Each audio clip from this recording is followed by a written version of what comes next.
it wasn't on. Let me say it all over again, but a bit fast. Welcome to Fluffy Sex Bitches, and welcome to the stream. Replacing this stream, the SCP videos we're streaming now. It's going to be every Saturday and Sunday. Some Saturdays and Sundays won't probably not work because, life. And, excuse me. And I will give you guys a much further head start next time whenever a stream will happen. This time it was only 2 hours before I saw the stream. Next time I will do something like, I don't know, like when I wake up. But again, depends on if I can. Depends on the actual day, because sometimes I might have something to do on the weekend. And maybe some of the streams will be earlier or later. But yeah, this replaces the videos completely because I realized that the videos just don't add much different. Sometimes I add something to make it a bit more funnier or interesting, but most of the time I don't. So let's start with the 550s. So, and I hope in the future more people will come and watch this. The ghoul, I assume, or the ghoul, I don't know. Okay, we're starting off with a Euclid. Okay. So, got some skills here in case I need energy, like a sugar rush, and some water here. So I should be fine. SB550 is to be held in a standard-sized humanoid cell. SB550 should be provided with a human corpse on a bi-weekly basis. Ghouls do eat corpses, don't they? Or they eat humans, don't they? I mean, if they eat a corpse or a human, I guess it's the same thing. I mean, it could be an animal corpse at the end as well, so who knows? Any remaining materials are to be cleaned and removed from the containment chamber after provision. All personnel handling SCP-550 are to wear provided chemical-resistant gloves and hazmat suits at all times. Directions made toward SCP-550 may be broadcast from the speakers installed in its containment chamber and should be used for transportation, maintenance, and testing. Earliest photo of SCP-550 initial recovery point. So he was at a graveyard. Oh.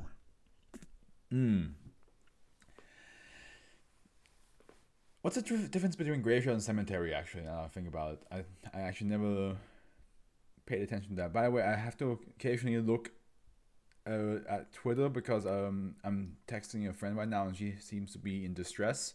So if the stream will abruptly be like paused for a little bit, or if I'm just distracting myself, that's the reason. I just want to make sure. Priority is our friend's safety and health. The stream can wait. But I think she's fine for now, but she might text me later. Okay. Description: SCP-550 is a humanoid composed of wood shavings from Fraxinus excelsior, European ash, measuring 2.1 meters. Oh, he's tall. Meters in height and 70 kilograms in weight. SCP-550 closely resembles a human male suffering from advanced muscle atrophy, though it lacks all exterior and bodily organs. SCP-550 is mainly compliant to human subjects, though it is restricted to following simple commands. Conversation through alternative systems of communication has been unsuccessful in determining in SCP-550 is sapient. SCP-550 is able to smell despite the lack of any sensory organs, and does this solely for the purpose of locating human corpses. Oh my god, now speaking of smelling, my nose is itchy. SCP-550 is mainly drawn toward corpses in the early stage of putrefaction. Okay. If no such cadaver is in the vicinity, it will attempt to locate one itself through bipedal locomotion. That is, Upon finding a cadaver, SCP-550 will unravel itself to create a wide split in the air where a chest will be, and will kneel over the cadaver and make physical contact with the cavity. This cavity does not appear to be different from SCP-550's exterior, and it secretes high concentration of hydrochloric acid. The acid produced by SCP-550 does not dissolve the wood it is covered in.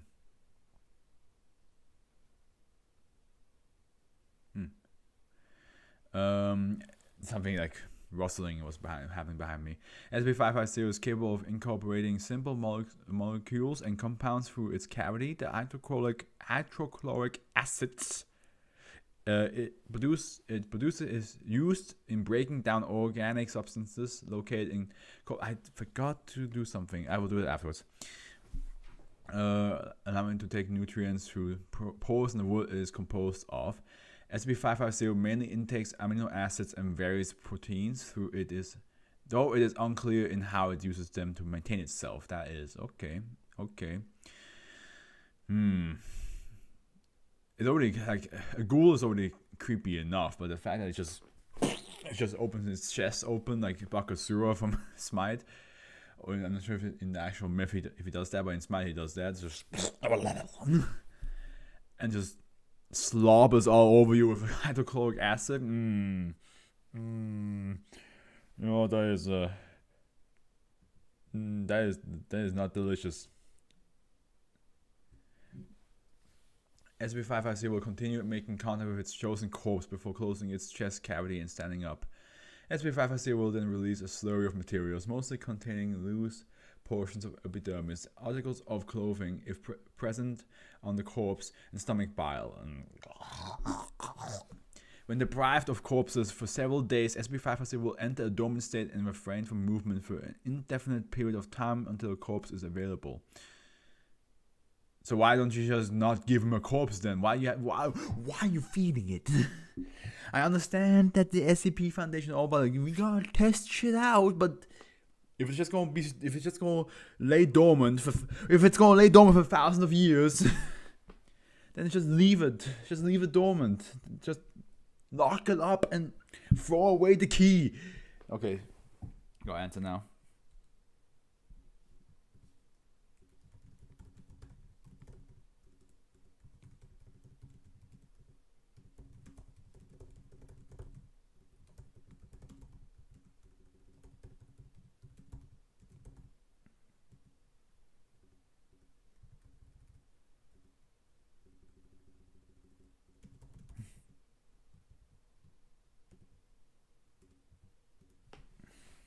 There we go. Addendum 55. It's at the recovery. Yes, it is. SCP-550 was found at the site of a mass grave in blank South Africa. Foundation intelligence was made aware of rumors being passed down local regarding a ghoul, description of which had some marked deviations from traditional folklore. MTF Beta 7 Mass Hatters was dispatched with orders to confirm the existence of a potential Euclid class being and to retrieve it on the Foundation behalf. 28 corpses were found to have been damaged by SCP-550, and Protocol Soon Veil was enacted to restore bodies to acceptable conditions. Several ritualistic items such as incense, candles, pieces of large cloth stained with various bodily fluids, utensils, pots, plates, and various salts and spices were found scattered throughout the graveyard. One person was reported missing in the town of SCP-550's original location, a local resident named Sianda Blank. No corpse has been found that matches the civilian. Other town members claim Blank had begun taking regular trips to a neighboring town prior to the disappearance. Was she feeding it? I'd be very worried if that's the case. If you've been going to other towns and just massacring people and just feeding the ghoul. On search of the civilian's home, a voicemail from a public phone located in Redacted was found. No other evidence of possible involvement with SCP-550 was discovered. Forward. The following is translated from the Bantu language belonging to the Zulus.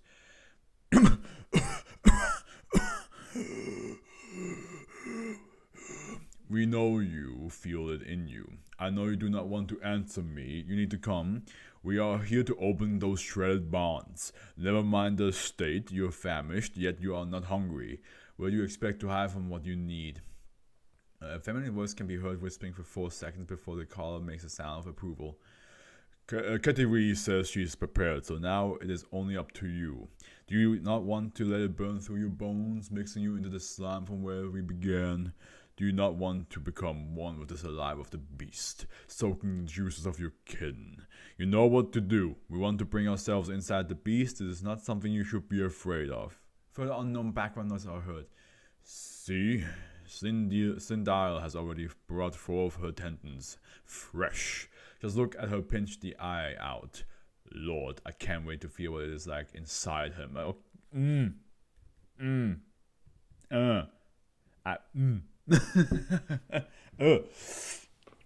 So we have some crazy people. That's basically what you're trying to tell me. That want to be part of the ghoul.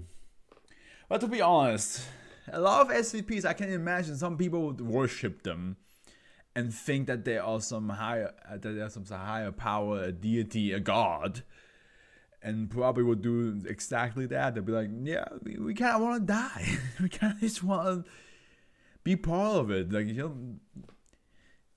kind of, it seems to be just a logical explanation, right? And I'll be there like, how about no?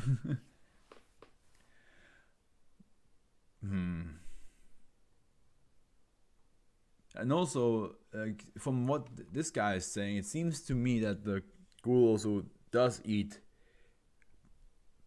or like kills people and then eats the corpse. Because unless this man is not aware that once you're dead, you don't feel shit. Because he's like, I can't wait to feel what it's like to be inside him. Well, I guess, I mean, at the end, I guess he just will kill himself and then the ghoul gets to eat him. But because the hydrochloric acid will destroy his body so much, he's not going to feel anything to begin with once he's dead. Yeah, I'm reaching, but this guy is sick in the head for sure. Addendum A1. That's the 2011 analysis of SCP-550 skin sample shows the presence of mucosal cells and microvilli and confirms skin pigmentation as melanin. Oh. All-powerful melanin! Dr. Blank has suggested an authorized MRI scan with sedation. Scan postponed following incident at SCP-550-T1. I'm going to do this. The chat is not here right now, so I should be good. I'm just going to keep it over here.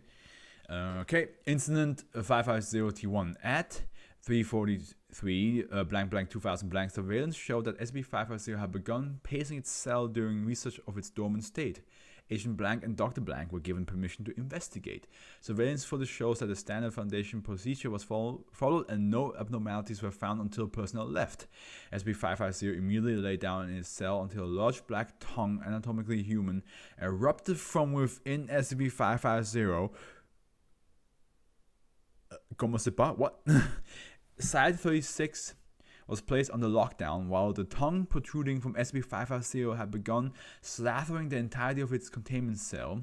2 minutes and 14 seconds had passed before the tongue withdrew into SCP-550 and an amount of black viscous saliva containing various amounts of organic materials from all previously consumed corpses was left on containment chamber walls, along with what appeared to be an intact traditional black Zulu dress. And as a footnote, throughout analysis of this material revealed significant titers of a heavily modified variant of strain of SCP-742. Additional analysis of genetic material, including the accompanying viral particles, showed significant splicing and incorporation of functional genes from a variety of plants and several scavenger species, aligning with genetic analysis of recovered samples of SCP-3140. Okay, I assume that's the reason why you should not leave it dormant. Whatever these two SCPs are, they're probably not good to have bits and pieces in a different cell. Shortly after incident 550-T1, the tongue belonging to SCP-550 has been recorded to randomly protrude from SCP-550's chest cavity for several seconds. SCP-550 had resorted to remaining in a fetal position, presumably to prevent an event similar to the recent incident. No further deviations in behavior have been noted. Containment procedures are currently being updated. Okay, so I almost forgot to add this, but I'm going to add a little text area. Add source.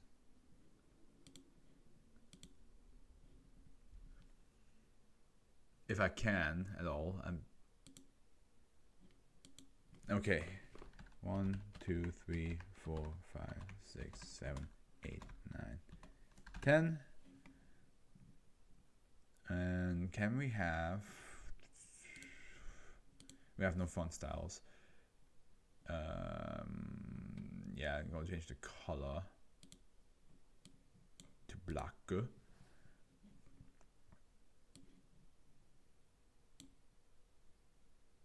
Okay. I would say put it like, why is it growing? There we go. So so for now I will put the ghoul who has texted me. Okay. I will put the ghoul. You know what? For now we don't do anything. For now we just leave it at that. We will make it there. There we go. Because in the last video I have put a list of which ones of the 10 I read on what order of enjoyment to read through them, and just like which one like have made me go woo the most. Basically, it's not it's not an official rating of like which one's the best and which one's the worst. It's just like which one I enjoyed more than the other ones. None of them are bad or none of them are like perfect. So at the end, that's what I do. Next one is called the Impossible Puzzle. But first of all, I need to talk about the ghoul. I think the ghoul is a very cool concept of a monster. It's like this ashen humanoid beast with just a chest cavity that works kind of like a monster mouth. Again, the closest thing I can think of is Bakasura, and I want to know now that I talk about him.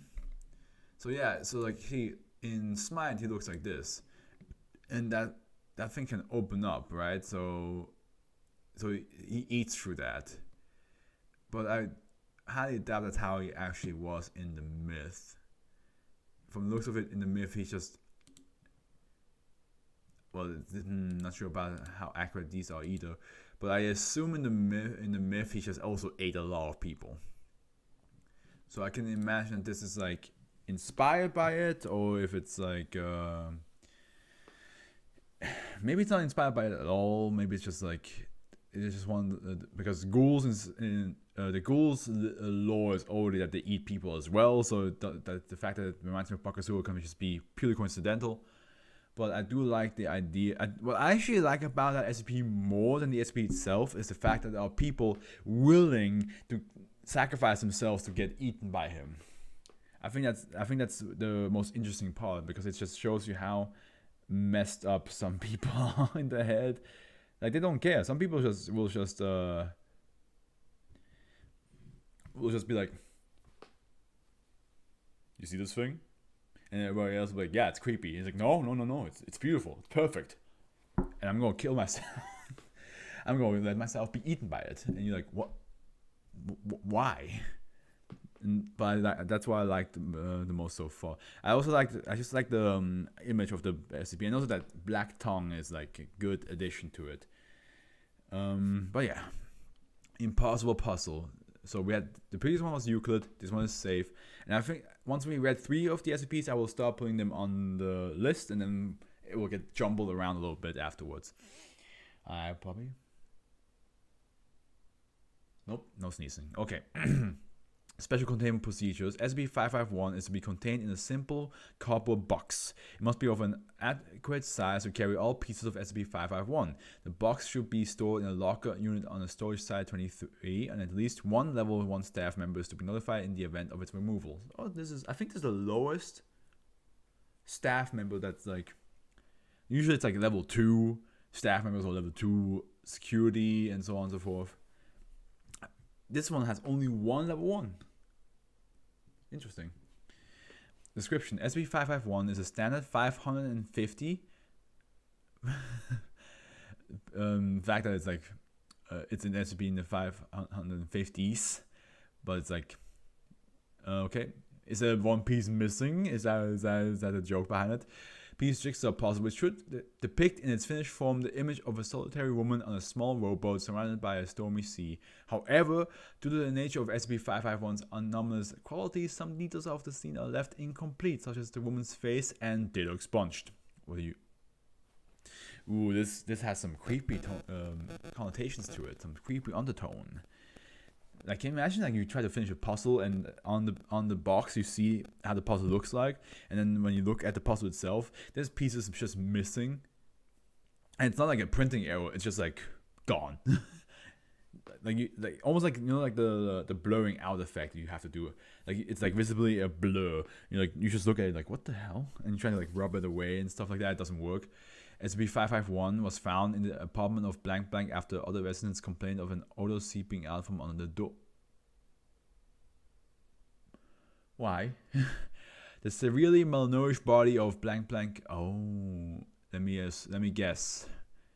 I understand what, because I've done a couple puzzles myself. I finished a 1,000 piece Joker puzzle actually, and let's see if I can find that for you guys. The Joker 1,000 piece puzzle. Yes, here. It's this one. I did that one. Took me seriously sitting down and just doing it. Took me like, I would say at least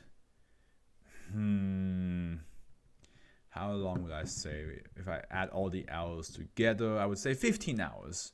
Once I was seriously sat down and actually worked on it, definitely took me like 15 hours to get this thing done. And some of those days, you just sit there and you're just like, oh, I will find that piece. I will do it. Let's say 20 hours actually, because like there were a couple days where I just like sat down for like an hour and then worked, and then there were a couple days where I sat down for like 6 hours and I was like, I'm not going to move away from this thing. So I understand fully what it feels like to just like not want to move away from a puzzle until it's done. And I assume because this puzzle never really truly finishes, you just sit there forever trying to figure out why it's not what's missing. Was discovered beside SCP-551 with several pieces still clutched in her hand. Roughly 1/3 of SCP-551 was pieced together on her floor. Multiple subjects testing SCP-551 stated that a completion of the puzzle seems inconceivable. The mental reactions of subjects to SCP-551 was diverse, apparently depending less on the puzzle and more on the personality of the subject. See Addenda 551 1, 2, 3. I also need to like mark down when I'm done with certain SCPs, because I will make it easier for later on when I have to do all the what's it called, the checkpoints, basically like the little bars down below, so it's easy for you guys. I have to like not today, not for this one, but next stream I will use a stopwatch, and then just every time I'm done with one I will click, and then I have like the thing here and I can just do that afterwards. Though the effect of SCP-551 on the psychology of subjects should not be overlooked. Okay, Addendum 1. Standard Class D personnel is tasked with piecing together SCP-551. Subjects spend 2 weeks in a single room trying to finish the puzzle and pausing only to sleep. Subject became increasingly frustrated with his progress on SCP-551, which failed to span past 40 connected pieces after this time. Subject slept less during his last day's work on the puzzle and was permitted to stop when he data expunged. Okay, so yeah, it seems like at the beginning, it's not like instant. It's not instant that you don't want to go to sleep, but after a while, you're just staying up and you're like trying to figure out like why is this happening? Why can I not figure this out? And then number 2, Class D personnel with a history of addictive behavior is tasked with piecing together SCP-551. Why would you make somebody who has an addictive behavior work on an SCP that literally makes you addicted to it? That you should have somebody who has non-addictive behavior just to see how long it lasts. Because of course this person's going to immediately be stuck to it and be like, I can't make a move. I can't move away from this. Not until I got it solved. Why would you do that? Sometimes the Foundation, I understand that testing SCPs requires testing everything, even the dumb stuff. But sometimes I'm like, really? You couldn't come up with this on yourself from the first test? Subject acted aloof about the assignment at first, but after connecting 2 pieces, she seemed to become alarmingly obsessed with SCP. See, there you go. Like fucking instant. 1, 2, I can't stop. You know that, like, how? Why would you do that to her, to him, her? It's a her. Subject stayed beside it for days, sometimes screaming about her lack of progress. After a period of 4 weeks, subject lost consciousness from lack of sleep, and test was ended. 102 pieces of SCP-551 had been connected. So hey, she got further. She got further than the previous D class, 40 and 102. That's pretty step up, brother, sister. Excuse me. Dr. Blank, who scored above average on the standard IQ test, expressed skepticism about SCP-551. Why would you ever have skepticism on an SCP? I guess with a puzzle like that, you could be like, oh, it's just the people just become like this naturally. But why would you ever have skepticism on SCPs? Once something happens that is a bit odd around something that's normally seen as normal, like a puzzle, for example, and 3 people in a row gone nuts and playing that puzzle, then you should probably be like, yeah, that it is the real thing. And was approved to test it. Dr. Blank completed all but a couple of sections, specifically the woman's facial features and data expunged. Despite this success, Dr. Blank showed confusion over his remaining pieces and adopted a fatalist attitude toward the puzzle, finally refusing to complete it after 4 days. Hey, okay, so he completed it really far, and then instead of like 4 weeks, it's only 4 days. Okay, it looks like, depending on how far you get with solving it. So it looks like it doesn't make you automatically want to stick to it all the time, because he refused. It wasn't taken away from it. He refused to complete it. And then 4, a computer-based approach was taken on the completion of the puzzle. The first tool used was a mechanical arm designed to take a piece and place it in the puzzle, used along with a camera and a desktop computer running an image processing algorithm. The application was tested extensively with normal puzzles. However, when tasked with completion of the puzzle, it would invariably trigger a blue screen or a kernel panic as soon as it finished scanning the pieces.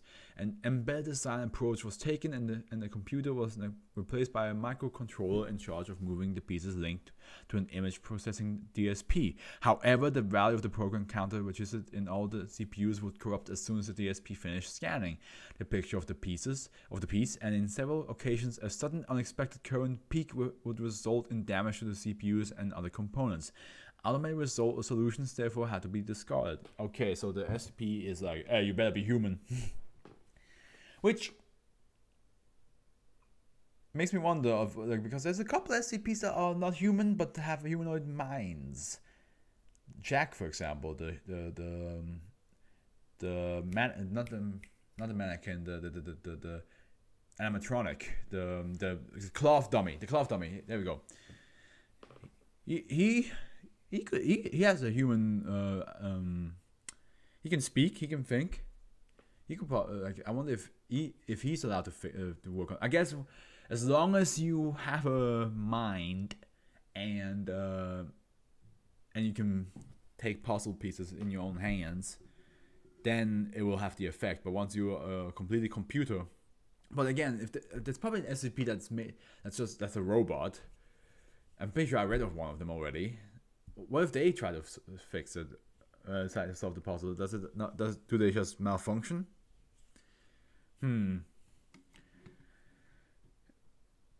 This is a cute one. I think I like it because I can relate to the feeling of trying to get a puzzle done. I can definitely relate to that completely. But in the end, I guess the only thing at the end, like we see now from Addendum 3, it doesn't make everybody stuck to it. And I'm not going to talk about like, oh, you have to actually play the SCP so that the effect happens. Yeah, most of the safe SCPs are like meant like that you can avoid the abnormal effect to begin with, the anomalous effect, by just ignoring it or not using it, which is fine, which is absolutely fine. But the fact that like the doctor just like refused, he's just like, yeah, okay, I'm stopping here, shows that this SCP doesn't have an immediate effect on everybody. Well, it did say that, like, depending on the person, the effect takes longer to actually activate. So that's why, like, with Addendum 1 and 2, there was a different time. If Addendum 2 was like instant, but yeah. Okay. Then we have ahead of its. Oh wait, no, ahead of his time, not ahead of its time. His time. Ooh, this was the highest rated so far, and we have a save. And let's see what the procedure that got crossed out says. SCP-552 is to be contained in a room furnished as standard living quarters. All furniture is to be padded and bolted into place to prevent accidental collisions. Reading material may be provided at the subject's request, but any discussion of current events is to be censored.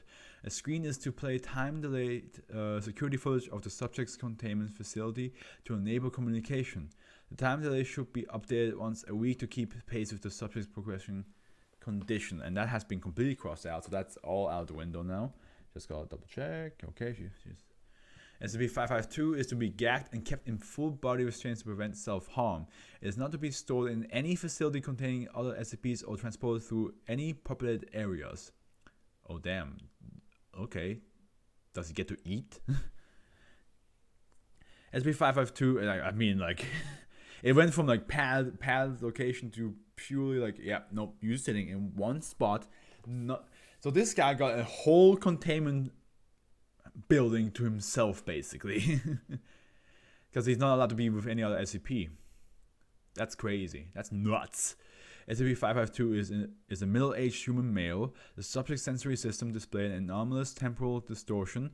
It cannot perceive its surroundings as they currently are, but only as they will be in the near future. Oh damn, that's wild. Let me read that again. It cannot perceive its surroundings as they currently are, but only as they will be in the future. So basically, I imagine, like, if there's no chair in the room, but there will be a chair the next day, he will think there's a chair there already. SCP-552 is otherwise physically unremarkable. The subject's physical form can be interacted with normally, but its reaction to any interaction will have already occurred. What? But its reactions to any Okay, yeah. So, it is fully cognizant of its condition and will sometimes attempt to time its reactions to interact normally with researchers. So he basically knows everything that's going to happen. So if a researcher comes in like, oh, today we're going to have, I don't know, French toast. He's like, he already knows that French toast is going to be the thing that he's going to get for breakfast. The subject's temporal distortion has grown more pronounced over time, and first secured by the Foundation in 19 blank, it perceived events slightly under 1 second into the future. Within a year, the subject was noted responding to questions 2 seconds before they were asked. The temporal distortion has widened at an accelerating rate since then, reaching an 18-month gap after 10 years of containment. 18, like, really? So in 10 years, how does that? What is this acceleration on this? Like, in 1 year, it went from 1 second to 2 seconds, and in 10 years, it went to 18 months. That is wild. And does it reset ever, or is it just going to keep on going? Is he like by the end of his time going to be able to fucking predict? I guess like after a while he will be able to predict how he dies, huh? Because like if he's like 80 years old, I just want to make sure that the stream keeps on going. If he's like 80 years old at the end and he dies with 81, he can basically predict his own. He probably already saw his own death by then. Okay. The subject's predictive capabilities are substantial but not flawless. When a paradoxical situation is presented to SCP-552 in which researchers deliberately defy its prediction, it will experience memory loss regarding the predicted event. SCP-552 has requested the Foundation stop creating paradoxes in this manner as it causes subjects severe migraines. The subject's premature reactions to alarms have proven a reliable forewarning of containment breaches, enabling a heightened level of readiness and minimized loss of life. Yeah, but he's now in a place that no other SCP is. So can he still... I guess as long as people go to him and tell him that there will be a breach, that a breach happened, then he knows ahead of time that a breach happened, right? As in, like, let's say you always go up to him to talk, and in the 5 months from now, a breach happened, and then you go to him like, oh my god, a breach happened at site 72. Then he will 5 months at the present time, so 5 months back, he will be able to tell the Foundation like, oh, by the way, a breach will happen at 72 in 5 months. So yeah. But but then that means in 5 months must the breach still happen? Or does the guy who has told him originally still have to show up and tell him that it was about to happen, or not tell him? Oh my god. That's the thing about time traveling and paradoxes, brother. It's like, it's complicated. At 12:45 on blank blank blank, SCP-552 became extremely agitated, spending 12 minutes thrashing and shouting at Dr. Blank and Dr. Blank. Though the former was not present and no researcher by the latter name is in the Foundation employ. Oh. That means somebody else will show up. During this period, it repeatedly insisted that it was fine and it got away from it. It then collapsed, stiffened, and continued making incoherent cries. Further communication proved impossible, though analysis of the subject's physical condition revealed no changes. It remained incapable of anything more coherent than grunts and moans, and either cannot or will not move its limbs from a stiffened position. It has remained some variation of this state ever since. Temporal distortion at the time was estimated at 4 years, 2 months, and 12 days, suggesting that the subject is experiencing an event starting on blank blank blank. Okay. Addendum 2. On blank blank blank, shortly before the predicted cause of the subject's incapacitation, it unstiffened and regained mobility in its limbs for the first time in 4 years. Whoa. Wow. So for 4 years, it just stayed like that. Shortly thereafter, the subject began screaming in apparent agony and frantically clawing on itself. After renewed attempts at communication proved fruitless, SCP-552 was physically restrained in a straitjacket and gagged to prevent self-harm. The researchers present for this were, as expected, Dr. Blank and the recently hired Dr. Blank. Since then, SCP-552 has continued attempting to scream and scrape of its own flesh without any kind of pause, including pauses for necessary functions such as eating or sleeping. It is believed that the subject's stiff face was due to experiencing being confined to a straitjacket 4 years before the straitjacket became necessary. It is unknown what experience is reflected by its sudden pain and impulse towards self-harm, due to the possibility that it is reacting to a future anomalous event, possibly caused by a containment breach. It has been moved to Site 109 away from any other SCPs.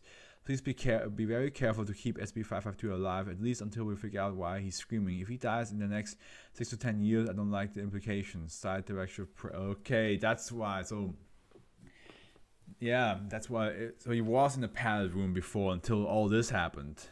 And now they moved him away because they're worried that any of the other SCPs will try to attack it, and okay, so it wasn't a building where other SCPs were, and it was able to predict breaches. That makes more sense. But now he's in a different building, and yeah, as the Director Prell says, if he dies, that could only mean that something came to that specific building and killed him, or that he killed himself. Maybe, who knows? Okay, we read 3 SCPs so far, so I'm just gonna quickly do the order of things. I would say so far, yes, Okay. So you guys can also see what I'm writing down. I would say so far ahead of his time. And then the ghoul. Yeah. And then impossible puzzle. That's the order so far. So far, we don't know how it's going to change, but that's what I have so far. Who is my top and who is my lower ones. Okay. Next one, here we go. Crystalline butterflies. Oh, that looks gorgeous, dude. Look at that. That's probably a real not of a real SCP picture, but a real phenomenon in nature. And this person must have taken a picture of this and then made an SCP all about it, because that looks fucking dope.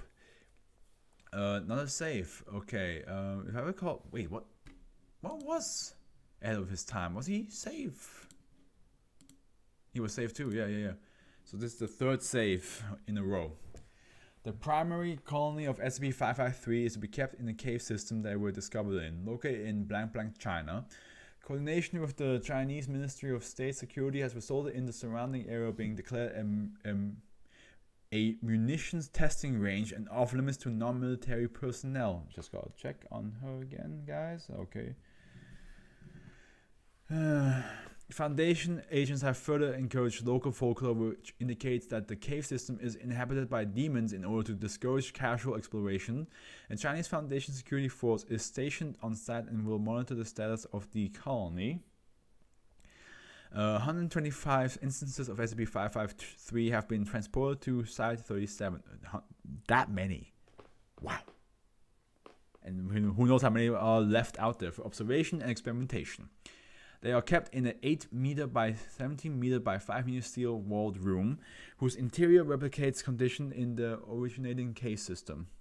Native cave flora and fauna are to be maintained in sufficient quantities to provide the appropriate nutritional needs of SCP-553. Multiple IR and night vision cameras have been installed in order to provide full coverage of the interior, as well as numerous passive acoustic sensors. Any personnel entering the chamber must only use a designated path and be wearing full body protection as laid out in document 5530942 Alpha. Effective 6/1/2000 blank. A decontamination airlock has been installed, and all rooms and hallways joining SCP-553's chamber are to be equipped with high-strength UV lamps, as well as humidity level of 50% or less. Industrial dehumidifiers are to be on hand in case of containment breach. But I gotta say, if that's how they look like, fucking beautiful, dude. They look gorgeous, dude. Let's see how long this is. No, not long. Okay, good. SCP-553 is a colony of approximately 140,000 winged organisms superficially resembling butterflies.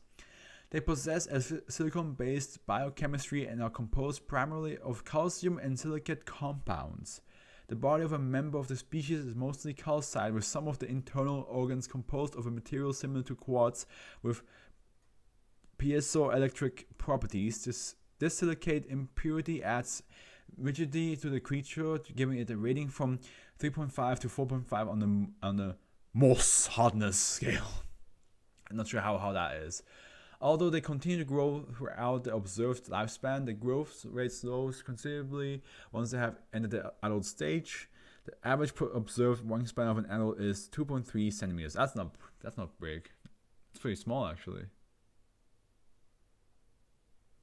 So I would say this butterfly at average is around close to like 6 centimeters big, because like the body in the middle is like probably 1 centimeters, and then 2.3 wingspan next to each other, which will be then 5.6, so it's cold, like almost, and then rounded up 6 centimeters at best.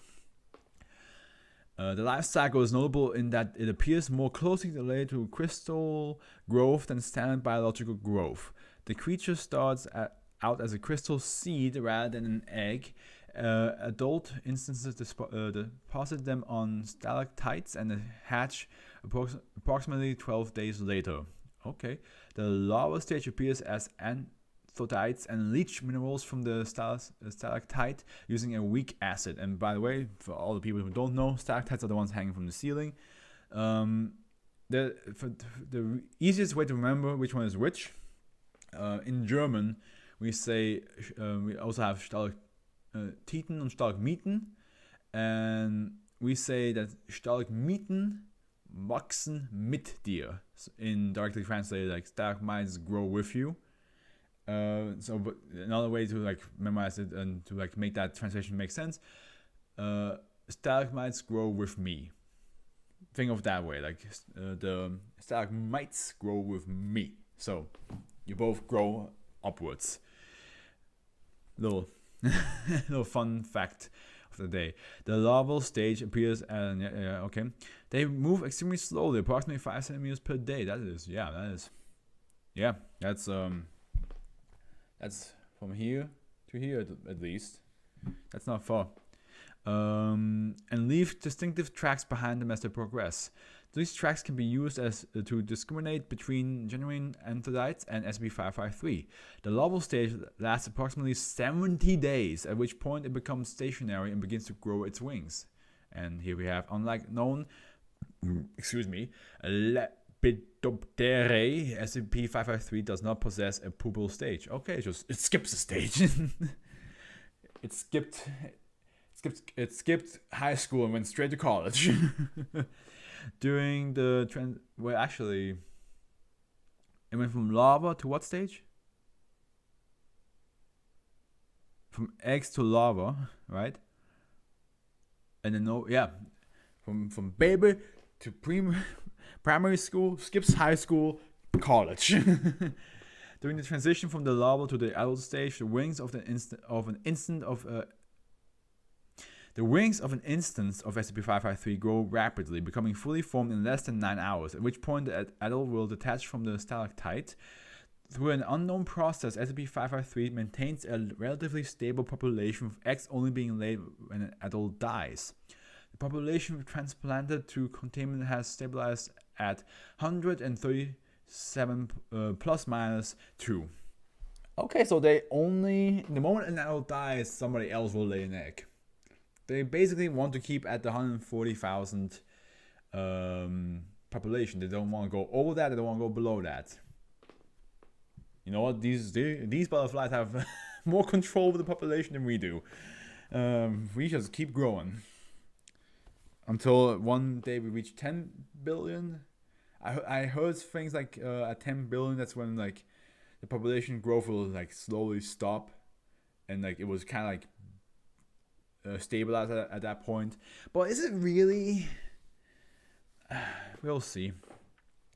Members of SCP-553 primarily rely on a form of echolocation to sense their surroundings. They do this by creating a variety of ultra-high-pitched tones via scraping and striking their legs together, and appear to use their wings as a mobile array to detect reflected sound. Additionally, that's so fucking dope. That is so cool. Additionally, they appear to have a variety of chemosensors in their foot pads, allowing them to determine the mineral composition of the surfaces they land on. Man, can this be an animal or an insect in a video game that you have to collect? In a fantasy Animal Crossing, maybe? In the next Monster Hunter, can we have butterflies like these? This is so dope. Adult instances of SCP-553 primarily feed by scraping fungus and lichen from the cavern floor, and to a lesser extent, leaching minerals from stalagmites. There we go, the ones that grow with us. Here we go. Adults have never been observed to feed from stalactites. It is hypothesized that this is an adaptation to preserve food stock for the larval stage. Okay, using a similar acid as used by the larval stage. So okay, so larval stage, they feed from stalactites. Adults stay free from stalagmites. Okay, that's okay. Interesting. When any adult instance of SCP-553 suffers significant damage, it produces a unique sonar signature which alerts all other nearby adults to the presence of danger. Adults will swarm to the perceived source of danger and proceed to attack it by attempting to slice it with their wing. Let me read this paragraph first, and then we read what the has to say. The wings of SCP-553 members have an average thickness of 5 millimeters. Pretty thin. Actually, it's pretty thick for like butterfly wings, though. Where they attach to the body and taper rapidly to an average thickness of 0.05 millimeters with sharp beveled edges. In testing, individual laceration as deep as 1 centimeter have been measured. However, deeper laceration usually result in some portion of the wing structure breaking off in the inflicted wound. Oh my god. Can you imagine getting swarmed by these things and they like slice and dice through you, and in some cuts there's just parts of their wings just broke off and it's just stuck in you. You come out looking like you crashed through a window or something. Like absolutely, like not even one window, like 5 windows in a row. These fragments typically continue to fracture in the wound due to mechanical distress. The circulatory fluid of SCP-553 reacts with most carbon-based tissues in a necrotizing fashion, resulting in significant post-traumatic infections. Dope. These butterflies are fucking awesome. I love them. Incident 553 for Gamma. On 5/21/2000, blank 21 instances of SCP-553 escaped the containment chamber due to an improperly sealed access. Oh wait, I forgot to read this. Let me read this first. Professor Duncan Gills checked his watch. 45 minutes, that's how long it had taken him to change the face of robotics, the Foundation, and maybe even the world. He gazed down upon his creation, the results of so much soldering, grim grubbiness, machinated cogs, and even a little bit of luck. It was a short brass automaton with light bulb eyes and a smile that could light up an entire Christmas tree. Reverse engineering 2 skips into 1. Glorious unit, they'd fund his research now. Mr. Brass, or what used to be him, was laying peacefully below, covered in beautiful grooves and gears and all sorts of fanciful mechanical claptraps. This was his coup de grace, his finest hour. With this, the clockwork wires no longer had to be feared. Far from it. It would become the source of new Foundation drones who would march out of its laboratory and across the earth until the entire world was in their loving grip. Breathlessly, he leaned down to his new creation. Brass, can you hear me? Are you there? Please say something. He was answered with an iron grip on his throat, and a mechanical, monotone voice becoming in both of his eardrums like the little drummer boy had a twin. Destroy all humans. Oh balls. What have you done, Duncan? What have you done? You gave it sentience. Dr. Gears locked up as the clanking sound that had just been outside of his office relocated itself to within. Greetings, Dr. Gill. I trust your costume is a result of the research going well. There was no response until the low hum of internal twisting networks on cogs. Is that a costume? The 2 robots looked at each other, then back to Gears. Negative. I see. As they reached for his face, Gears had one last fleeting thought. It was a silly one from a man not usually prone to flats or fancy. I suppose I really will be a cog now. Oh. Did he become... the Dr. Gills became one of the robots. Okay. The situation quickly spread beyond the confines of the site. Dr. Gills, instead of pacifying the clockwork virus, had instead mutated to a new, more terrible and violent form. Now all will become Mr. Brass, marching step with the Confederates. Step by step, they trod over the Foundation's most secure facility, bringing down every anomaly they came across. 682 became a set of 3 nervous, brass-bellowing bots with the twist of a valve and the cooperation of the credited collective. The senior staff tried their best to stop it, but it was all for naught. Bright fell when his chimpanzee body was unable to outrun the metallic grasp. His cold monkey fingers went from being wrapped around a shiny metal throat to being wrapped in glimmering bronze. Clef was taken when he realized that not even a pact with himself would be enough. When they came for Mun, he was fascinated and wanted to study them. They might have accepted his offer too if he hadn't mentioned the debolting procedure. Finally, one after another, the staff fell where they lay, until one of few survivors stepped forward, a man who would be the champion to all, Dr. Kondraki and his butterfly army. Yeah, I thought so. I thought he's going to come back. I read about him before when one of the doctors wanted to kill the mystery. What is it? The chosen child or the magic child or whatever she was called.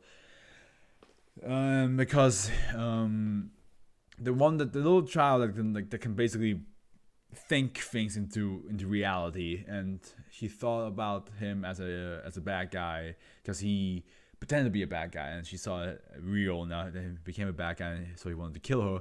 And Dr. Kondraki had a butterfly army, and there was a whole fight happening, and so on and so forth. He threw his might against them, breathlessly ordering his butterflies to swing through the ranks, bringing illusory powers in their wake.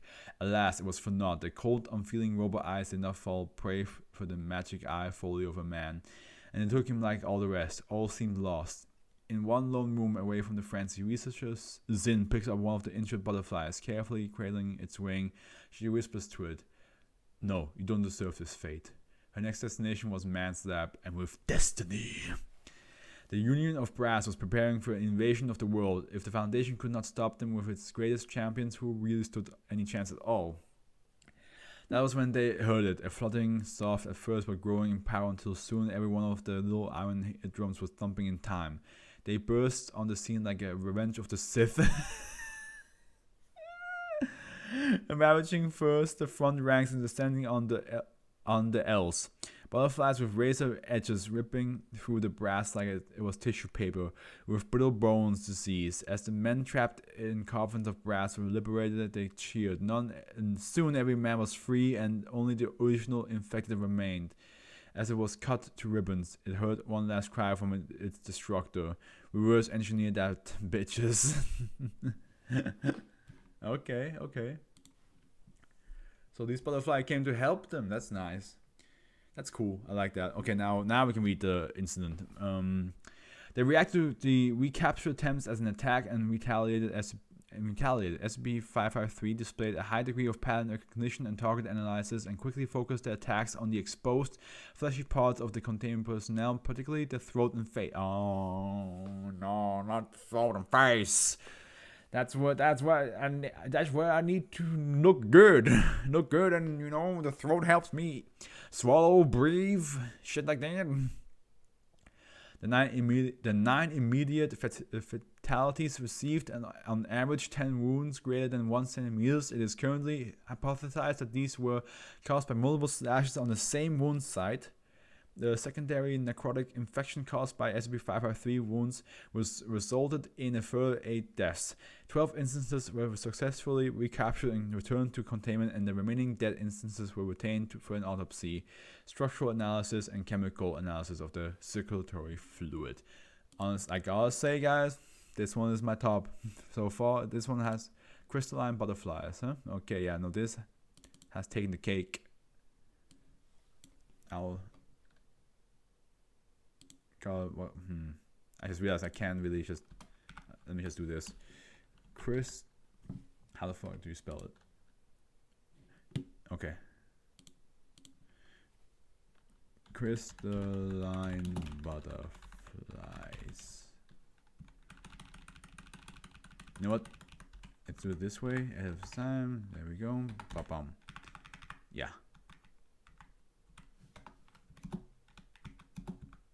There we go. Written it down. Okay. Done. Yeah, no, that was dope. I really like that one. I think that first of all, this is a beautiful image, and second, the things they can do is it's like finding out something incredibly crazy from a nature documentary again. You know what I mean? Like it's like that one frog that freezes over at winter, and then when spring comes back, they and the heart stops. But once spring comes back, the heart beats again. It's fucking insane what animals can do. So seeing like something like this, where it has its own biology and physics and all that, and how it works, and I think that's really dope. It's the same with like the ice spider. I like because like I don't think this can ever become reality. The ice spider, I think, maybe can become reality. Maybe like some sort of really, really extreme mutation of a spider later down in the years becomes like a spider that just freezes your blood over instead of with poison. That could be possible. Who knows? But a butterfly made out of crystal, less so. But I think I don't know, SCPs like this just I really like them. Because they bring out the inner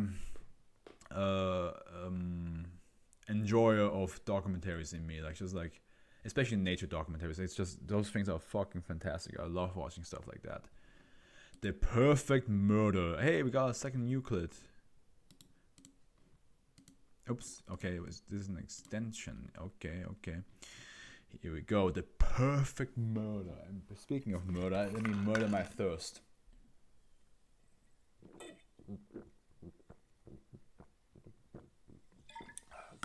Oh yeah. Okay.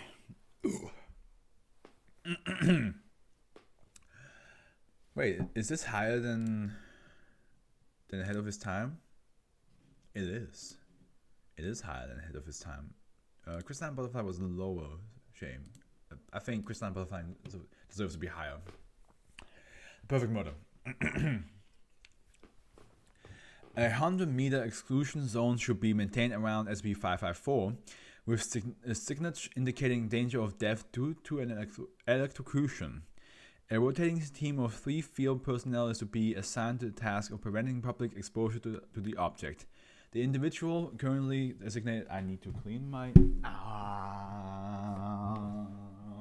That hurt. It hit my elbow. Not even the funny bone, just purely elbow. I just wanted to say I need to clean the glasses a little bit.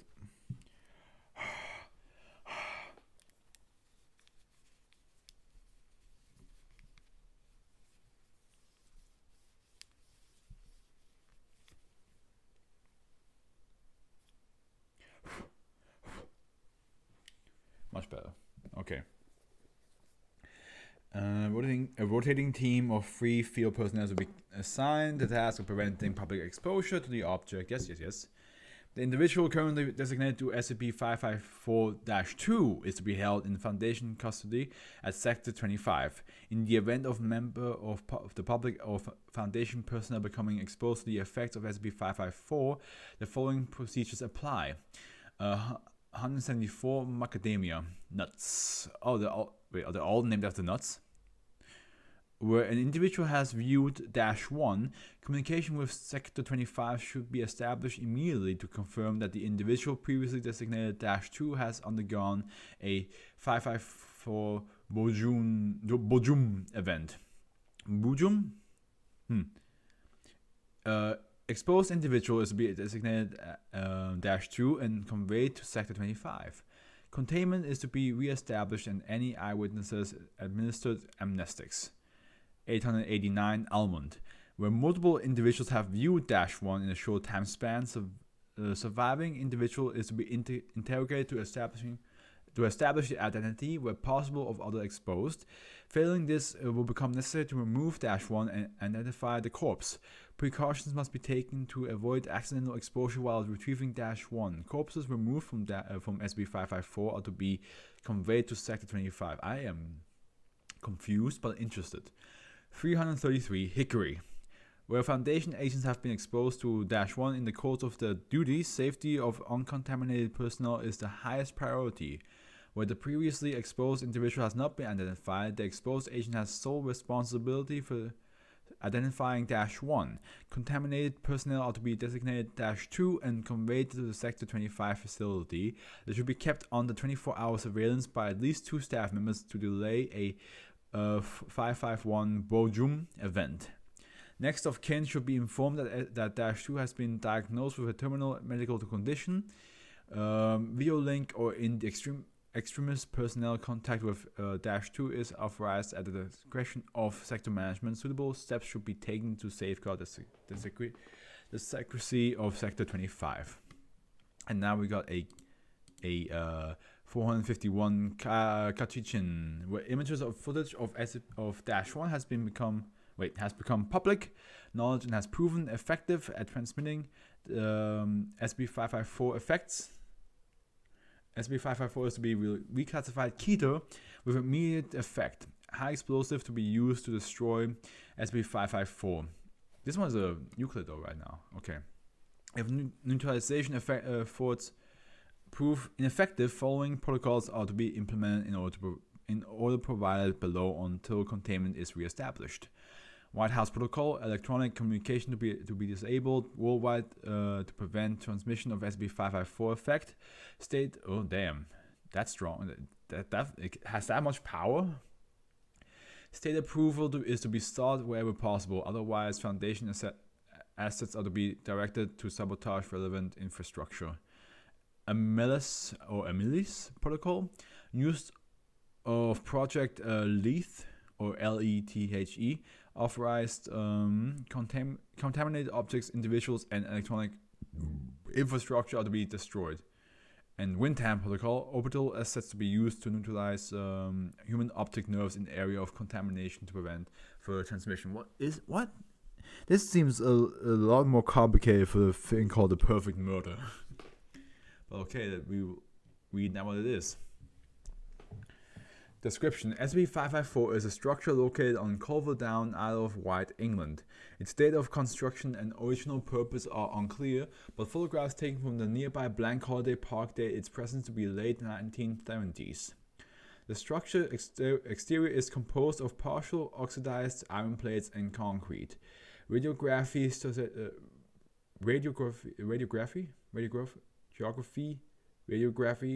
suggests its interior to consist of a large number of complex mechanical components. A rusted iron ladder permits access to the structure roof, though as far as can be determined, there is no instrumentation or access to the interior anywhere on SB554's exterior. A human corpse, designated -1, wrapped in a black plastic refuse bag, is visible in the space between the concrete beams on which SB554 is supported. When -1 is viewed by a human subject, designated -2, the previous individual to view -1 will disappear the next time they are out of sight of any observer. This event is designated 554 Bojum. So wait, So in the moment somebody looked at it, they become -2. But then the previous individual to view. So whoever saw it before or after, okay. If I were to look at it, I'm -2, and if somebody else looked at it, I would just vanish. Okay. Now, I get it. Mechanical observation appears insufficient to prevent this effect. They will disappear between frames unless a sentient observer maintains unbroken line of sight to a live visual output of the subject. If -1 is removed from SB554 and identified, it will be discovered to be the corpse of the previous -2. The cause of death is invariable multiple stab wounds to the chest and abdomen, and the corpse exhibits a level of decomposition consistent with remaining undiscovered for approximately 72 hours. So the corpse in the bag becomes the one who saw it previously. Okay. Before. Individuals who undergo 554 Bojum are erased from all written and electronic records within approximately 120 kilometers. This has led to a significant difficulty identifying victims of SB554. It is not presently believed that human memory is subject to this effect, though this cannot be ruled out. It can be established only that in some cases memories of the affected individual are not erased, as the Foundation has re-recorded the identities of numerous individuals who have been subjects to 554 Bojum. When -1 is viewed by a human subject, activity from within SB554 has been detected, including mechanical noise and vibration. Markedly increased activity from SB554 has been noted in the case of individuals about whom a significant amount of information might be expected to be stored externally.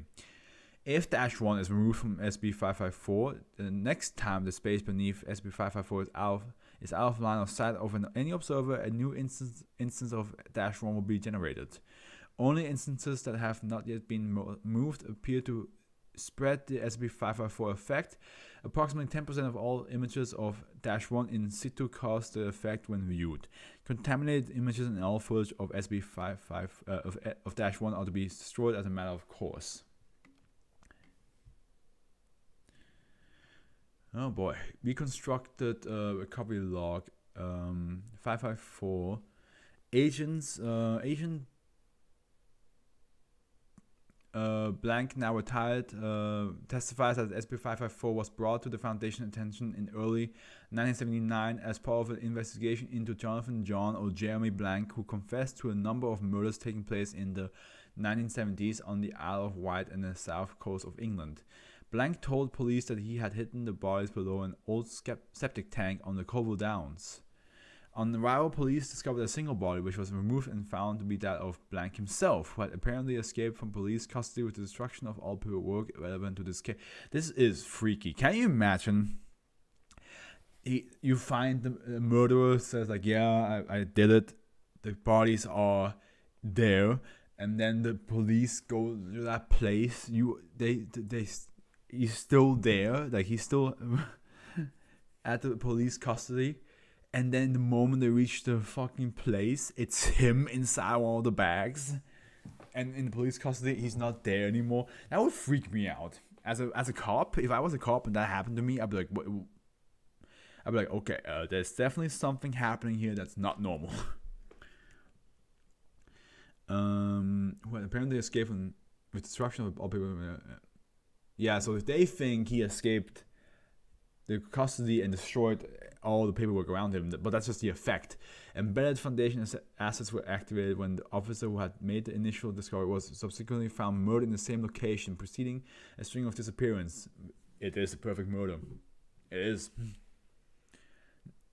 Because, first of all, there's no culprit. There's no culprit. I mean, for the Foundation, it's the SCP itself, but for every normal person being, there's no culprit. There's no evidence. There is no paperwork around the victim. It's like they just get erased.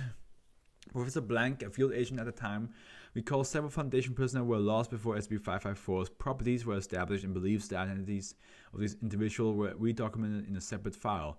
No, Dr. Blank testifies that several police officers were committed to a mental institution in southern England to prevent further investigation of SB554. Unfortunately, he has been unable to recall the names of these officers or the institution in question. Inquiries into police officers who may have been committed in the early 1980s are ongoing. The file of Foundation personnel subject to 554 Bourgeois currently dates back no further than 1981. Ooh, I like this. This is good. This one is good. But I will be honest, and this maybe not everybody will agree with me on this one. I still prefer the Crystalline Butterflies, but I do think that this one is should be second. The Perfect Murder is definitely second. This one is pretty good. Okay. Oops. Wait, hold on. There we go. Okay. Yeah, no, this one, The Perfect Murder is definitely second. Corpse Magnet. That does not sound nice. That does not sound nice. And there's an incident as well. Oh boy. So here we go. Special containment procedures. SCP-555 is to be placed in a standard 555 is to be placed in a standard containment locker. Corpses are not to be brought within 18 meters of SCP-555. This must be difficult because there's SCP-550 who needs corpses. I mean, most of the time these SCPs are not in the same building anyway. They're like all in different buildings. But can you imagine if that was not the case? If like SCP-550 and 555 were in the same building, that would suck. Would be dumb as well, but would suck.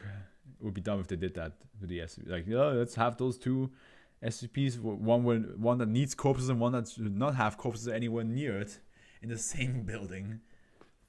SCP-555's containment procedures were revised after Incident 551. Let's see, how long is this incident? Okay. Let's just read it. I'll read it.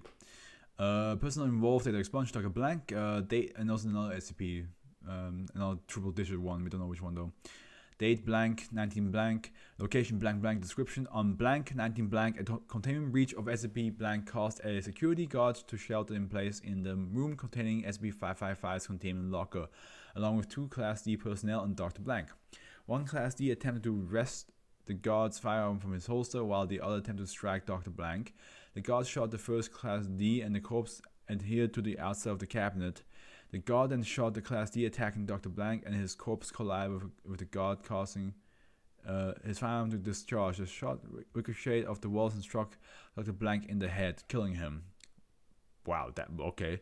The security guard was subsequently crushed by Dr. Blank's corpse against the locker containing the SCP, collapsing it and killing him. The SCP's field entered geometric progression and pulled the corpse of a number of personnel killed by SCP Blank through reinforced concrete walls. Eventually, SCP Blank was contained and the situation with SCP-555 was evaluated. Okay, so I get it. Because he killed him, and because it's a corpse magnet, it flew against him, and then the doctor flew against him, and he just got squashed. Researchers were unable to determine the exact number of corpses stuck to SCP-555, but 17 personnel, including those in the room with SCP-555, were reported missing after containment had been re-established for SCP-555. The dead matter had formed an approximate sphere of human tissue around the SCP. A Class D personnel trapped in the hallway at the time of the containment breach had his legs crushed by SCP-555, by Blank, and was partially entombed by the sphere. Efforts to free him proved fruitless, and because the field strength of SCP-555 would increase by a massive amount if the Class D died in proximity to SCP sufficient to envelop the entire facility, including the morgue, the Foundation was forced to undertake heroic measures to keep him alive. Clotting agents and mechanical ventilation were administered. No opiate painkillers or anesthetics were administered due to the chance of causing the death of Class D. Ibuprofen, aspirin, and acetaminophen were administered after confirming Class D lack of allergies to these to marginal effect. Muscle paralytic was injected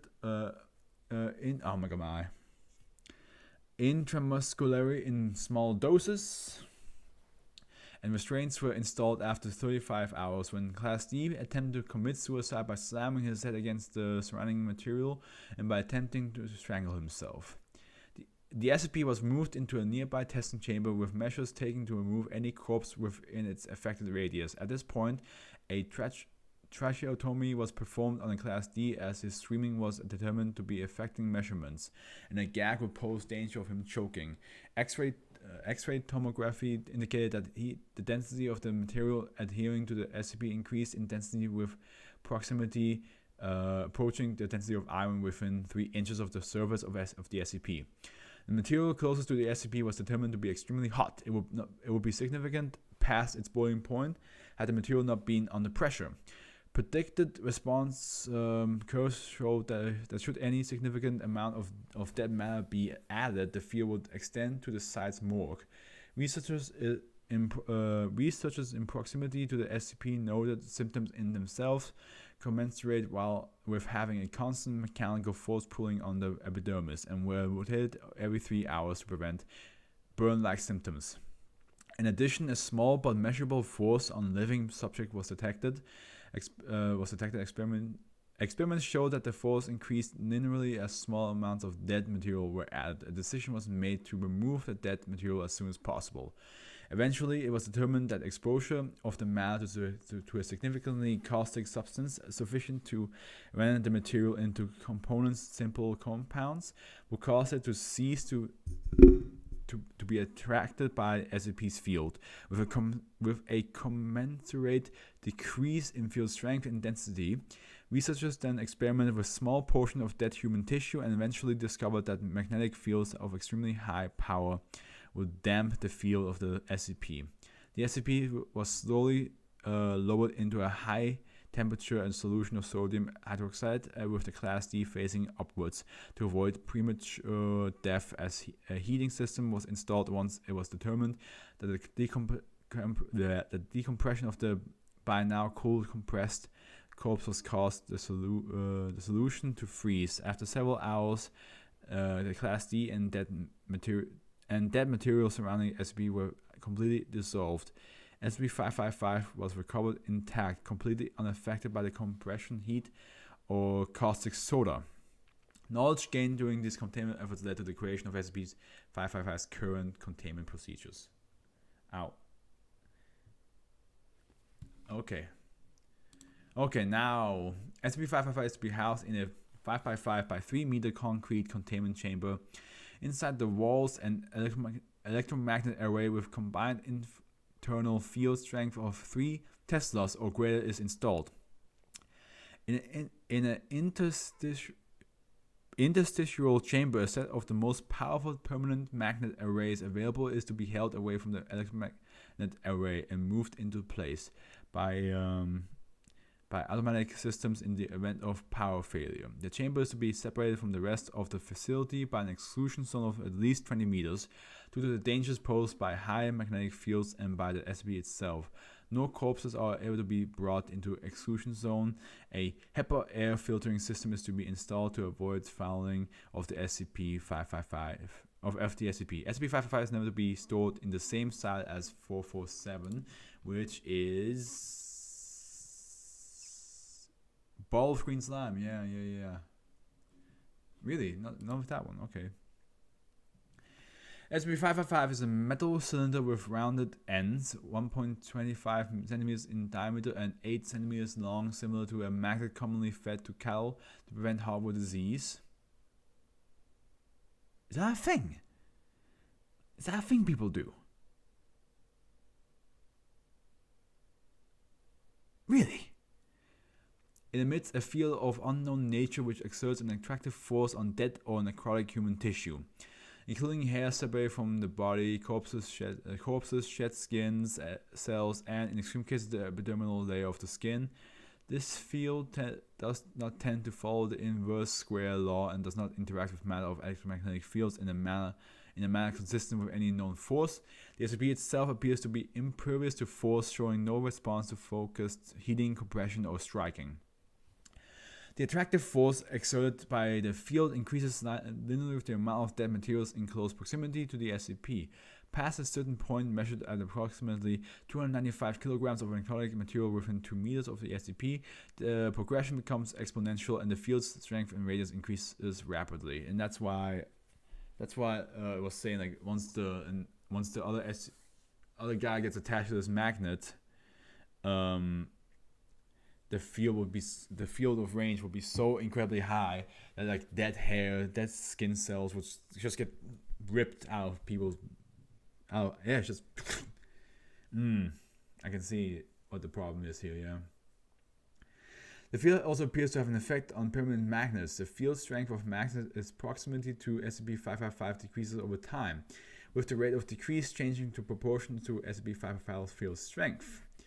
SCP-555 was recorded by agents in 19 blank in a cemetery in blank, California. The Foundation was alerted to a possible SCP after a coffin due to be buried was pulled from the pallbearer's grip and came to rest above the grave of a blank who died in 1948. Oh my god. Oh my god. I just now had the image in my head. Can you imagine? You're at a funeral and you bring the coffin to the place to bury, and suddenly the coffin just shakes. It shakes. And for a small moment, you might be like, oh, maybe he was alive, maybe he was in a coma. You know how that happens sometimes, right? Like some people actually try to bury somebody and they were alive at the end. But yeah, like imagine that, but then instead of that, it's just they're still dead. Their corpse just getting flung out of the coffin, flying through the air, or like just being pulled through the dirt, just like lay still at 100 different gravestones place, just like just there. That funeral will, first of all, be massively ruined. Second of all, I think kids would be traumatized seeing that. I think everybody would be traumatized, honestly. And the funeral home would not be able to explain how the fuck this happened.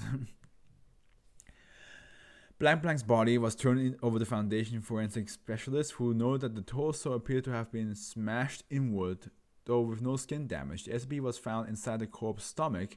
The corpse was found to have no other anomalous properties and was reinterred. A ground-penetrating radar survey of the cemetery showed that all coffins in a 12-meter radius had been displaced on the ground towards the site containing the SCP. Oh my god, it pulled them through the dirt. Just like slowly but surely, just digging through dirt. Just, oh boy. Okay. Very, very interesting one. I think this one is very creative, but I don't think it will beat Crystalline Butterfly, The Perfect Murder, or what's it called?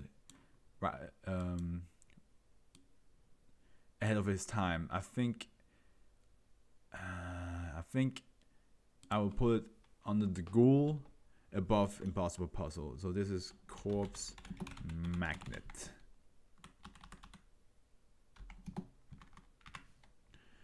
Yeah. I think Corpse Magnet is.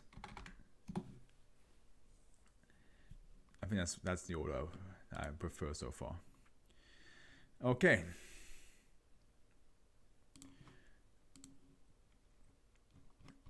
Here we go. Painted aircraft. Euclid. What was Corpse Magnet, by the way? That was probably Euclid as well, right? Yeah. So. And The Perfect Murder was Euclid. So okay, we had Euclid, save, right? Yeah. Now Euclid. 4 Euclids. No. Euclid. This is number 7, 8, 9, 10. Yeah, okay, no, it works. 4 Euclids, 3 saves. Okay, I was confused with my math right there. Again, sorry, painted aircraft. Yes. Okay. This one has a lower rating this time. SCP-556 is stored in a secure hangar outside blank. No materials containing any ink, dye, or paint may enter the red zone, establishing in a 50-meter radius around SCP-556. In the case of a runoff incident from accidental introduction of raw material into SCP-556, the containment area must be locked. Dude, what the fuck? This is your space, this is your area. You can't do that here. Must be locked down for a minimum of 48 hours pending re-evaluation of SCP-556 via remote exploration. Personnel working within the red zone of SCP-556 must be paired at all times, and any missing personnel are to be reported immediately. SCP-556 is the recovered wreckage of Warwick Cargo Flight PPVLU, a Boeing 707 323Z that crashed approximately 320 kilometers east-northeast of Tokyo, Japan on January 30th, 1979.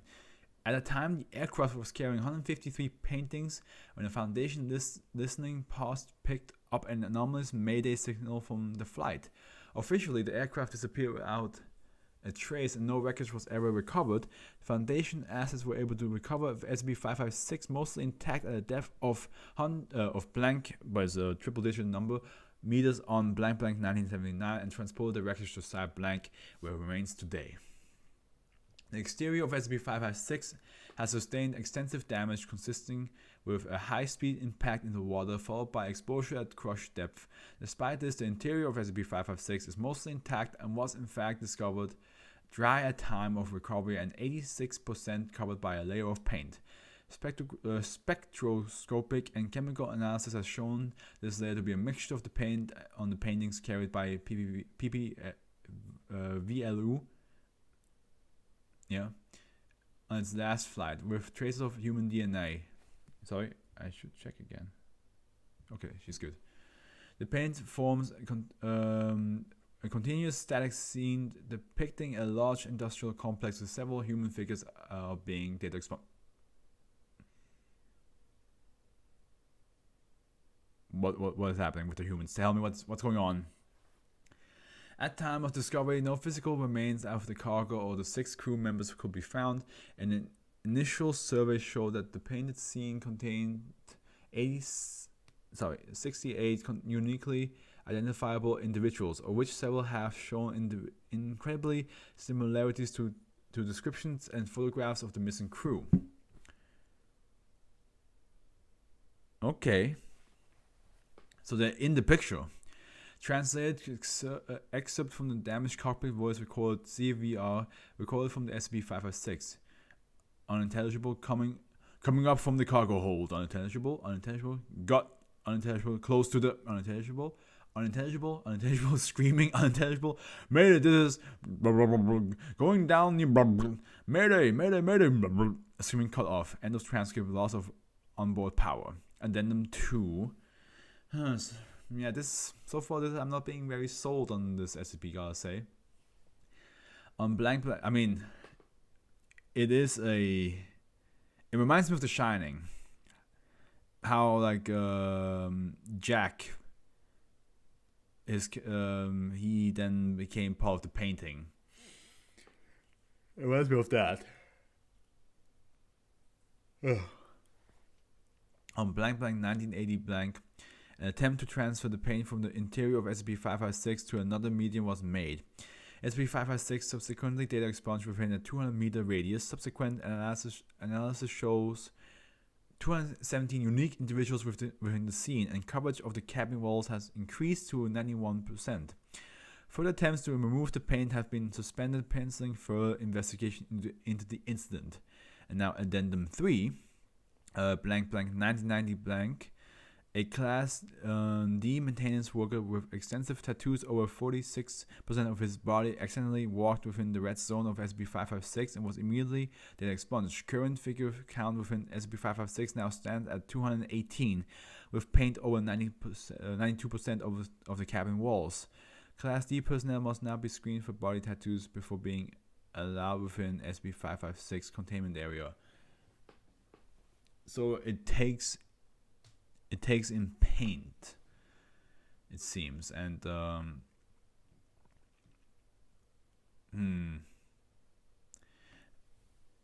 little bit confused.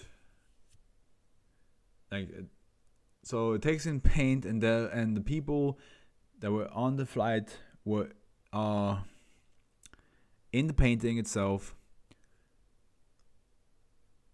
Or maybe excuse me. Or maybe I just misunderstood this completely, but for now, this one will go to the lower, one of the lower ones. It was painted aircraft, right? Yes, painted aircraft.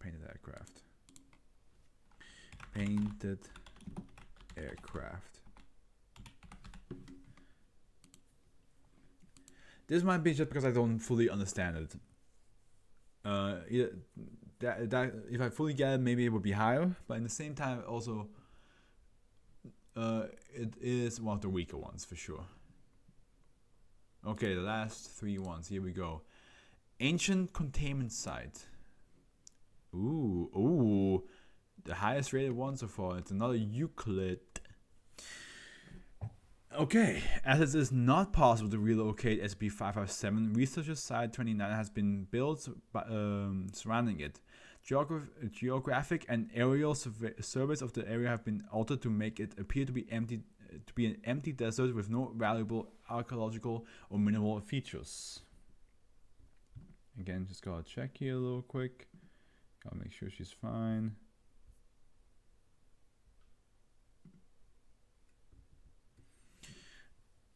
On-site personnel have several tasks to prevent unauthorized observation of and access to SCP-557. Despite its inhospitable location, several occult groups, including the blank appear to be aware of SCP-557 and have shown an interest in it. Unauthorized personnel are to be taken into custody, interrogated, and dealt with appropriately. Anyone attempting to tunnel below at level 5 or disturb the stone block in the floor of room 501 is to be terminated immediately. To continue to attempt translation of the records found in SCP-557, to monitor the area of -1. -1 should be assumed to be Keter class and is to be captured if possible, otherwise terminated. To monitor room 501 and serve as a strike team should anything emerge from beneath it. Description: SCP-557 is an Anar era tomb estimated to have been built circa 200,400 BC. Wait, 2,400. Why did I say 200,000? What the hell? 2,400 BC on a graveled plain in the empty quarter of northwestern Oman. Investigation of the surrounding area indicates it may be part of the lost city of Ubar. SCP-557 was discovered in 1988 during an inquiry into the disappearance of a geological survey team in the area. Unlike similar structures, SCP-557 includes 5 underground levels, constructed primarily of sandstone and apparently used as an ancient prison and containment site. Although living quarters and weapons for approximately blank staff guards exist on level 1, the facility appears to have been slowly abandoned over the years and empty since circa 300 CE. Only 2 skeletons were found on level 1. A substantial library of records was found on level 1 in a number of ancient languages. Only the records in Egyptian and final note left in Greek have been translated. Level 2 and 3 are stated in the records to be a prison for heretics and sorcerers, but appeared not to have been used for up to 1,000 years before the site was abandoned. Level 4 is described as a place for the abnormal. Skeletons resemble... I have to check something actually. I want to check something real quick. Yeah, good. It is there. would be a shame if I did all this and it was never actually on. Level 4 is described as a place for the abnormal. Skeletons resembling SCP-blank and SCP-blank have been discovered locked away in stone cells, confirming the intent of the structure. Level 5 consists of a 51.2 meter long hallway filled with complex traps and depth falls leading to a single large 21.3 meters times 19.7 meters times 5.4 meters room, designated as room as 501. Although all of the traps appear to have been sprung or cleared, researchers should exercise caution. The door to room 501 anachronistically composed of redacted was found torn down from the inside. Based on the distribution of dust in this area, this event happened only approximately 20 years ago. In the center of the floor of room 501 is a partially buried 3.2 meters times 3.25 meters granite block, estimated to weigh 80,000 kilograms. Fuck, dude, that's 80 tons. The block is covered with untranslated runes. A similar thinner block stands in the room and shows evidence that is a living being. Designated -1 was chained to it using chains from the same material as the door. No evidence of the continued presence of -1 has been found. So this thing escaped. Oh shit.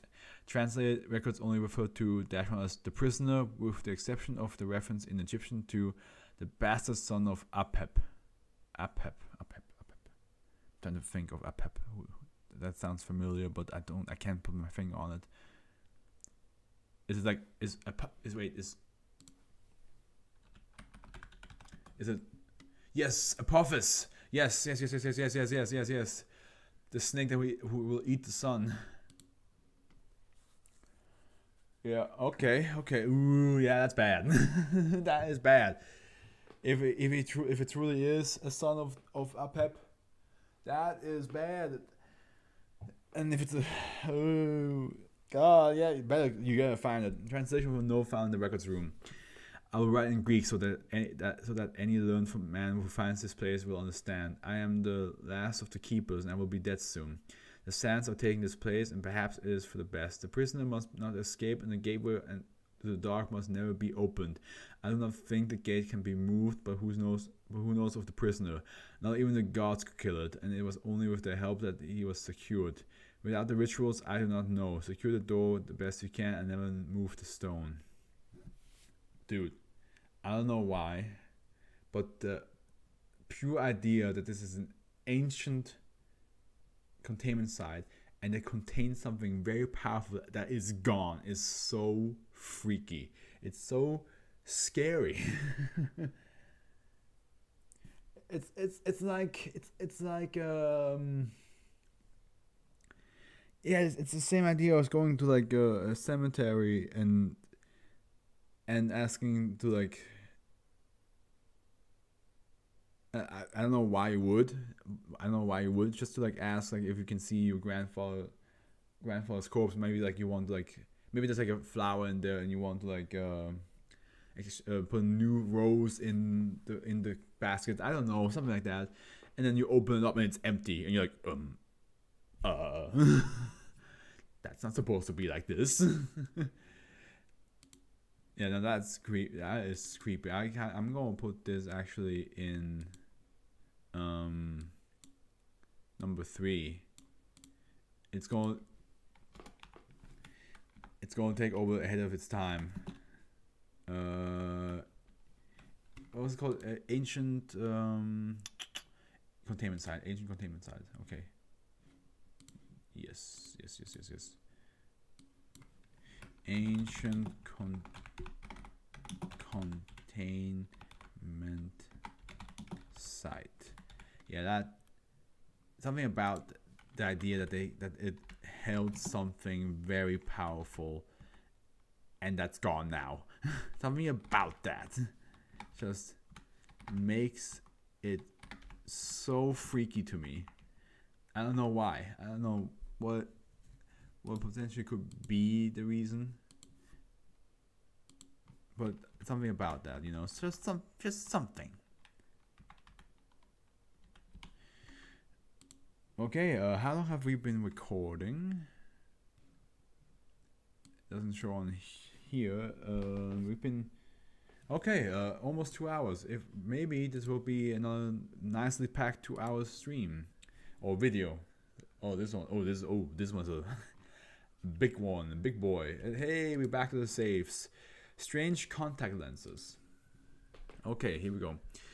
All items comprising SB558 are to be kept in the cases in equipment cabinet blank at research site blank. Any personnel wishing to experiment with SCP-1-4 may do so after completing standard documentation. Researchers wishing to test SCP-5 must either themselves have level 3 clearance or have the written approval of at least 2 level 3 personnel. At this time, it is advised that only Class D personnel be allowed to interact with -5. Oh god, this will seem like I have to keep track of which one can do what. SCP-558 includes a number of different types of colored contact lenses, divided by researchers into 5 categories by apparent properties. Currently, there are 10 of each contact lens in category 1 through 4 and 6. 1 through 4 and 6 contact lens of group 5.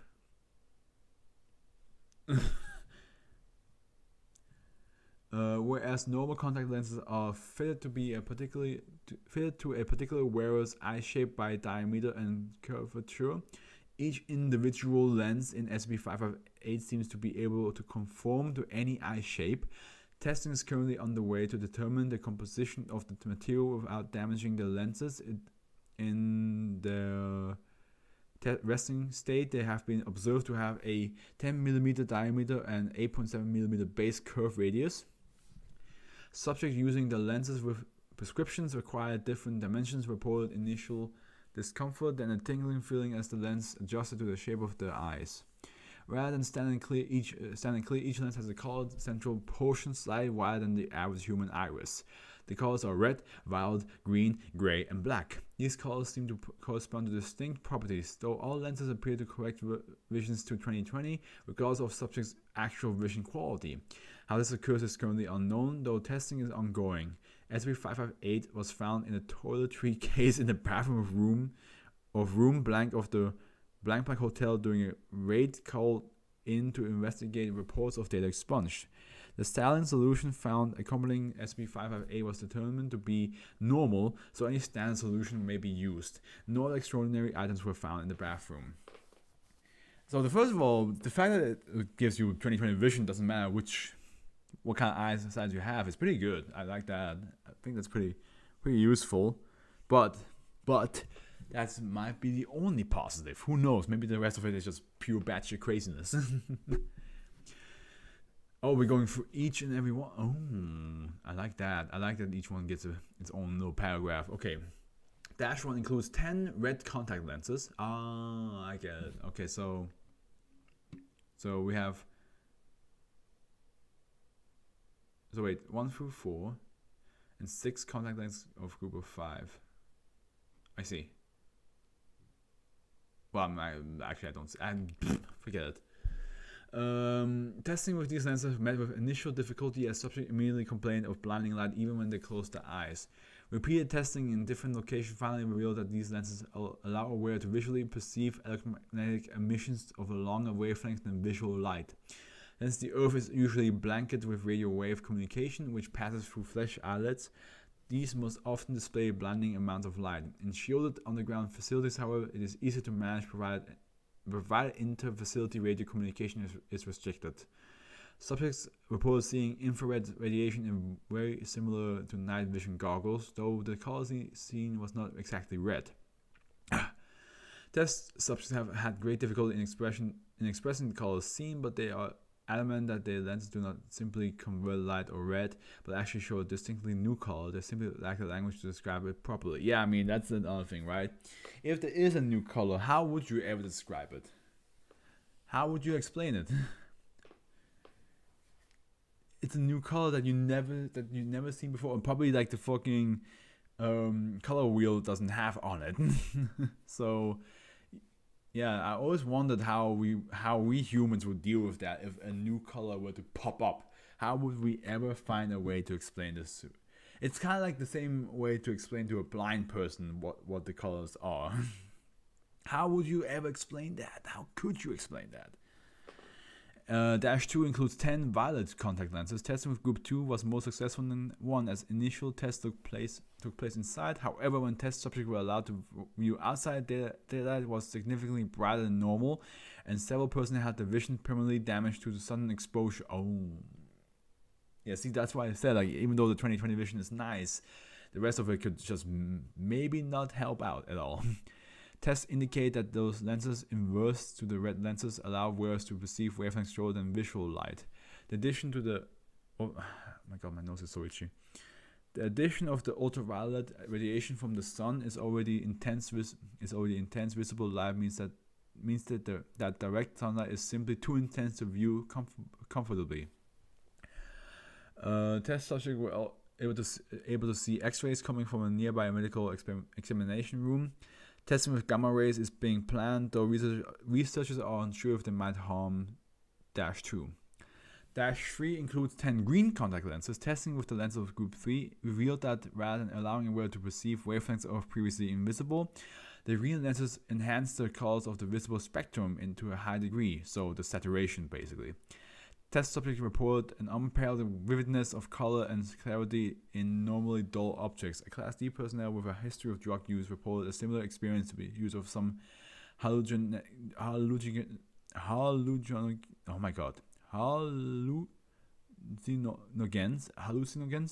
though much more consistent and vivid.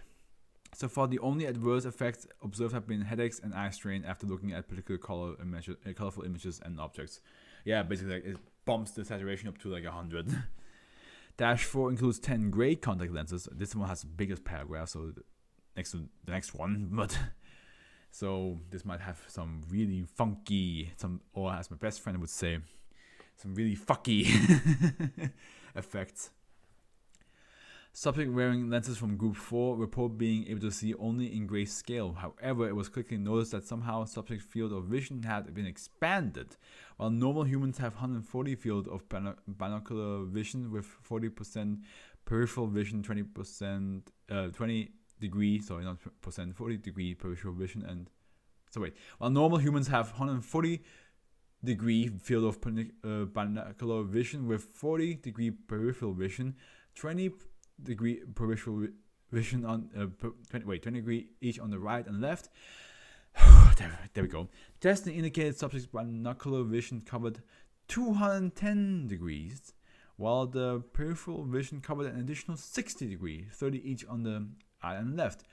Test subject experienced severe vertigo when moving for approximately the first 30 minutes of wearing Dash 4. After adjusting, subjects were able to move around without difficulty and were pleased by the greater visibility, though most complained of headaches. Subjects also reported that the distance vision seemed sharper, even though subjects who had possessed 20/20 vision naturally.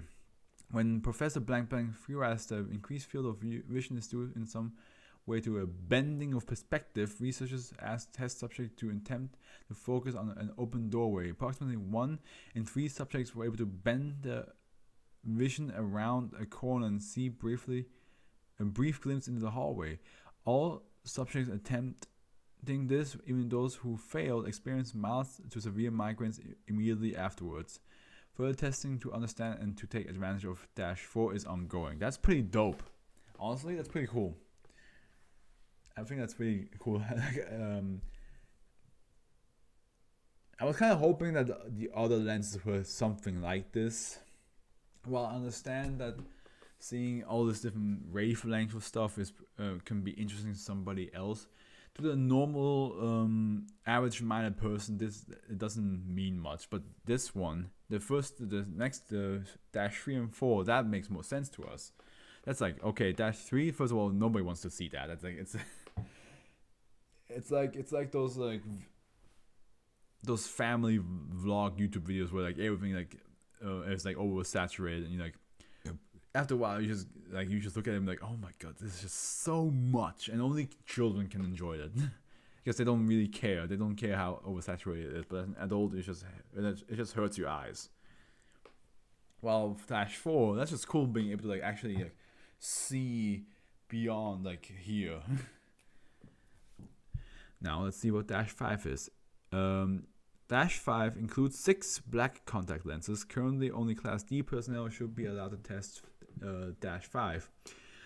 When testing these lenses, approximately 3 in 5 subjects immediately lost consciousness.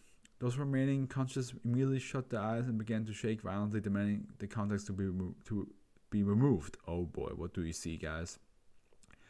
Several subjects harmed themselves and the lenses trying to remove them, resulting in the loss of 4 lenses and a number of Class D personnel. When subjects were restrained and forced to open their eyes, all immediately degenerated into sobbing and incoherent babbling.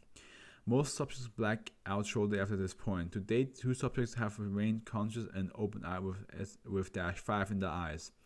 The first Class D personnel, D75532-2, stared blankly straight ahead and seemed unresponsive to stimuli, even pain. She was observed to mutter continually, but no words were discerned. After the lenses were removed, D75532-2 went into a catatonic state, in which he remains in the medical wing of research side blank.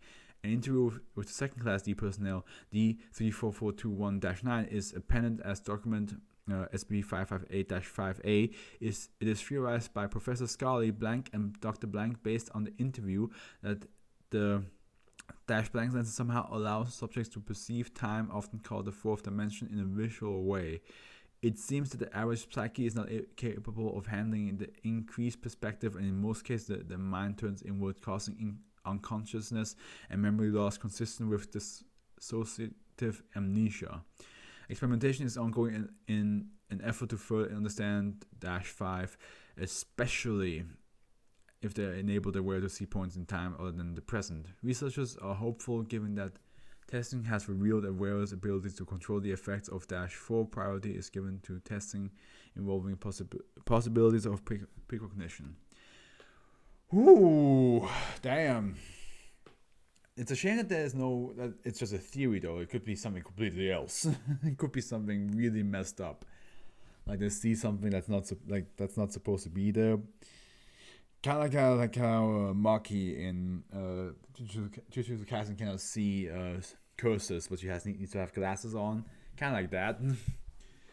During routine evaluations, approximately 3 in 4 persons who had worn Dash 5 had exhibited signs of severe depression and anxiety. Moreover, 1 in 3 had instances of self-mutilation, usually of the eyes, often accompanied by suicidal tendencies. Okay, well, document Dash 5A. Begin transcript, skip to 4 minutes, 12 seconds.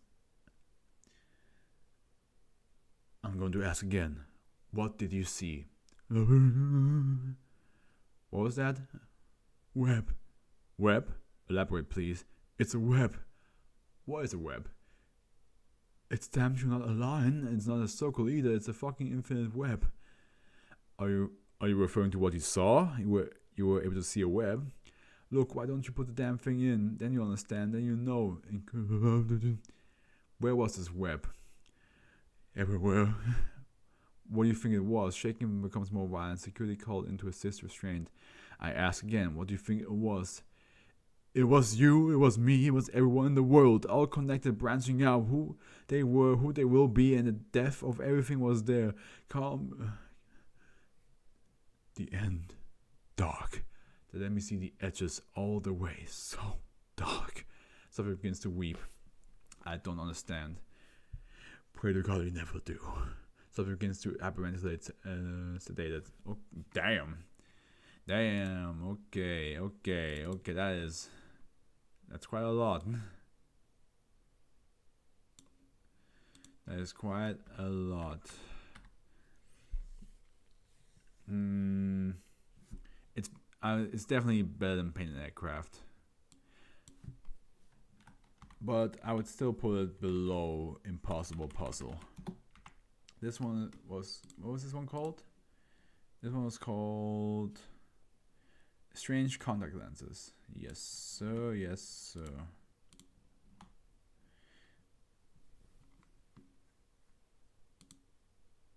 And now we get to the last SCP,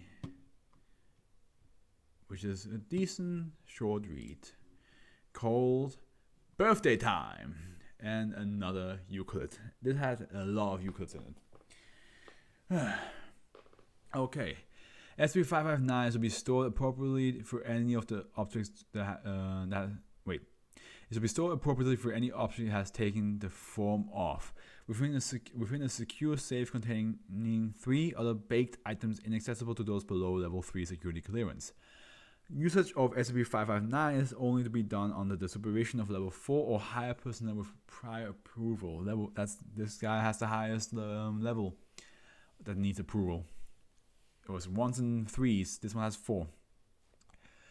As of the time of writing, SCP-559, what time is it? Okay, is a round vanilla birthday cake. However, its powers have been observed to exist in other baked items like rolls, puffs, or cupcakes. Whichever item SCP-559 has subverted in this manner is easily identified by the words birthday time, marked out in green icing. Materials testing has returned this icing to be regular green icing with no unusual traits.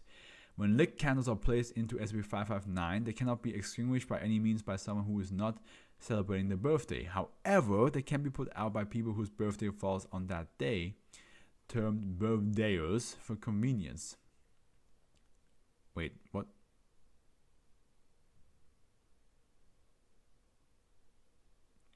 Okay, so saying like if they're not celebrating, as in like they don't have a feast or like a party, but if you have your birthday on that day, you can pull it out. Okay, okay, okay.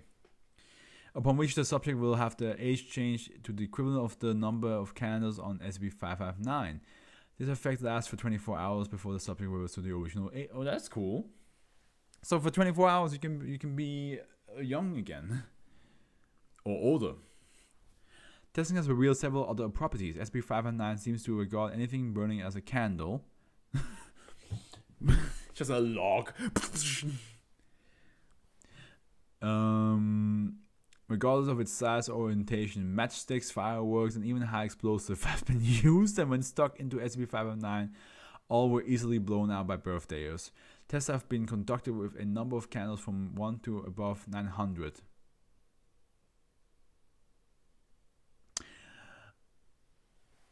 Wouldn't that kill somebody? Would that kill somebody? Now that's a question. For 24 hours, you are 900 years old. Or above 900 years old.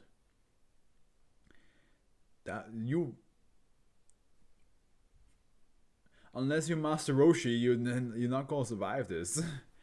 Such a high age surprisingly brings about no directly related health problems, and the effects of existing health conditions, weak heart, asthma, etc., are reduced when aged in this manner. In fact, 87 of these who were aged to above 500 years old survived the full 24 hours, although were physically weakened in their age state as expected. When the 24 hours are up, the subject immediately reverts to the original age in a span of 20 microseconds and retains full memory of period where the age was altered. That sounds pretty dope, to be honest. If SCP-559 is used in the above manner, or if a slice is cut from its current host item will lose its unique properties and green icing, and the nearest intact baked item will gain them instead. It has been observed to travel in this fashion over 25 kilometers of sea, and this property does lead to difficulties during location and retrieval of the subject. I see. So even okay. So it will. If you blow it out, it will transfer the anomalous behavior to a different thing. So you best always have like a cupcake or a cake next to it, so it will just jump right next to it. Retrieval log. An item containing SB-559 emerged from a bakery in Data Expunge. It was bought by a family, and when they used to celebrate a 82-year-old birthday, 8-bit candles and 2 small candles were placed in the cake. The act of blowing out the candles transformed the birthday into a 10-year-old, and the alarm family contacted 911 as first instinct. Yeah, how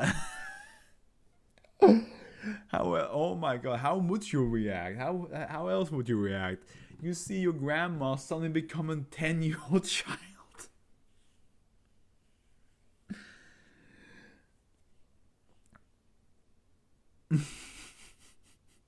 Wait, if you become young again, do you still have the memories of the correct age, or does it revert back to the mental state of a 10-year-old though?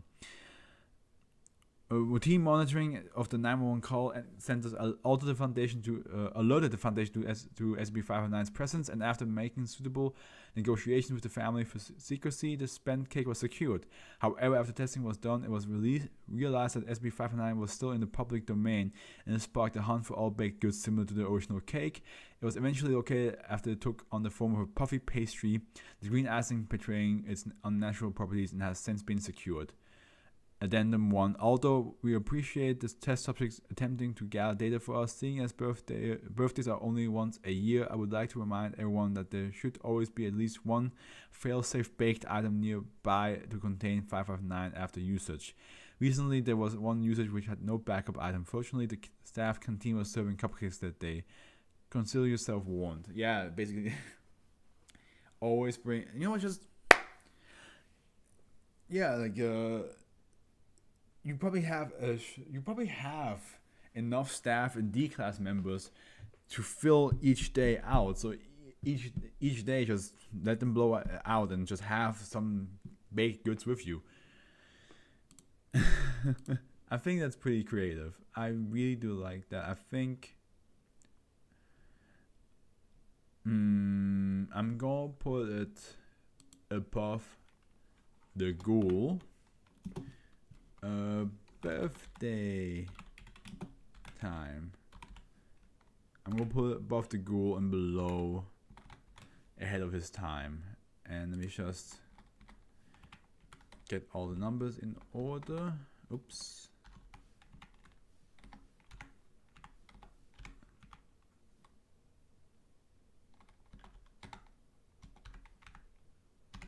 There we go.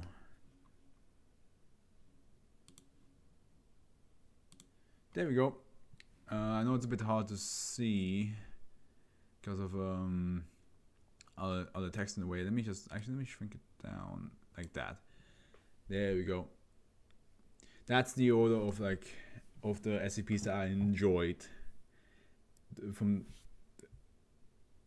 the one I enjoyed the most to the one I enjoyed lesser, not the least, just lesser. At the end, I'm all about enjoying every single one of them. Again, painted aircraft.